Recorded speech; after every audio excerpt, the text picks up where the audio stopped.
आप दोनों ऐसे क्यों लड़ती हो? मेरा तो दोनों ने जीना हराम कर रखा है। मन तो करता है घर छोड़कर ही चला जाऊं। अरे तू क्यों जाएगा, मैं चली जाती हूँ ना। ऐसे ही कुछ दिन बीत गए। फिर एक दिन, क्या सच में? नैन्सी बहू, मेरा तो अभी मन कर रहा है बस तेरे पास आ जाऊं। अरे नहीं नहीं माँ जी, वो क्या है ना, यहाँ पॉल्यूशन बहुत है तो आपकी तबीयत खराब हो जाएगी। माँ, आप इतना टेंशन क्यों ले रही हैं खामखा? मैं हूं ना आपकी बहू के पास ध्यान रखने के लिए।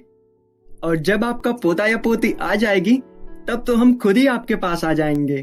चलो कोई बात नहीं बेटा, पर आज मैं तो बहुत खुश हूँ नैन्सी बहू के कारण।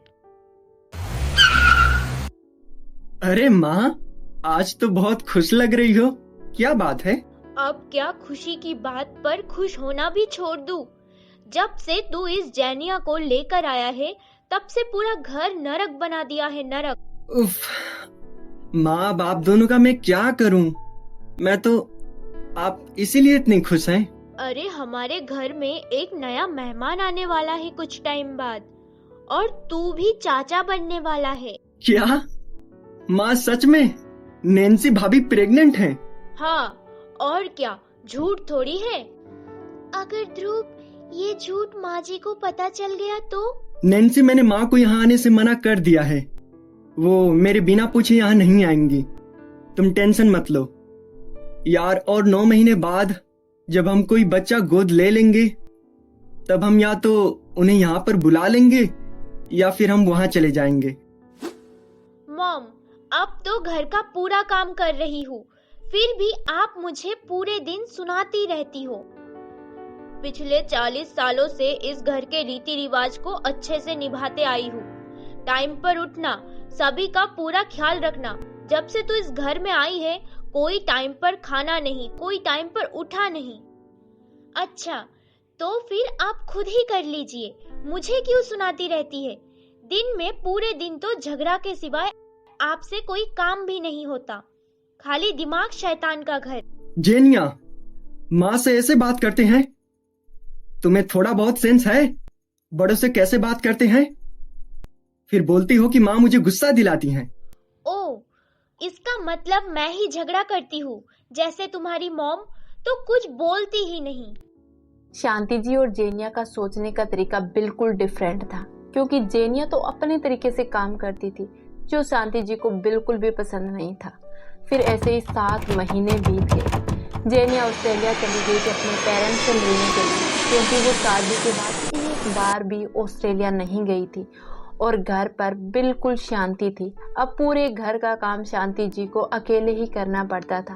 वो बिल्कुल परेशान हो चुकी थी। हे भगवान, ये जेनिया भी कब आएगी? पूरे घर का काम कर करके मैं तो थक जाती हूँ। बेटा, अब तो जेनिया को बुला ले। मेरी तो वैसे भी तबीयत ठीक नहीं रहती और ऊपर से पूरे दिन घुटनों में दर्द रहता है। पूरे घर का काम कर करके थक जाती हूँ। नहीं माँ, अब मैं जेनिया को वापस इंडिया कभी नहीं लेकर आऊंगा जब तक आप दोनों ये नहीं बोल दोगी कि आज के बाद आप दोनों कभी लड़ाई नहीं करोगी और अच्छे से रहोगी। नहीं बेटा, आज के बाद मैं जेनिया को कुछ नहीं बोलूंगी। जैसा वो करेगी वो सब ठीक है। मुझे तो बस 2 टाइम की रोटी चाहिए, बस, और कुछ नहीं। ठीक है माँ, तो फिर मैं कल ही जेनिया को वापस इंडिया आने के लिए बोल दूंगा। और अब मैं चलता हूँ, मैं ऑफिस के लिए लेट हो रहा हूँ।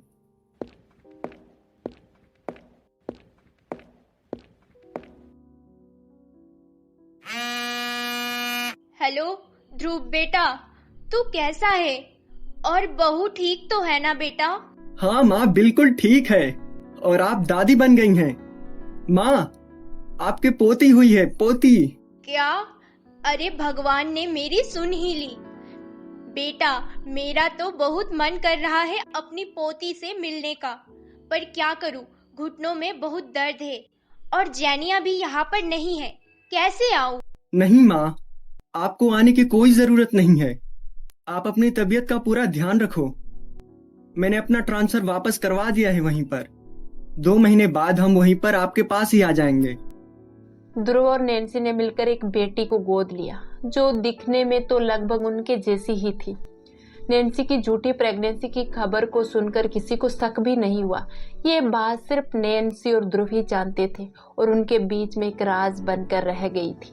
जिस प्रकार से ध्रुव ने नैन्सी के हर डिसीजंस में उसका साथ दिया वो तो दोस्तों काबिले तारीफ है। अगर हर वक्त सभी का हमसफर इतना अच्छा हो तो हर किसी लड़की की जिंदगी स्वर्ग बन जाए।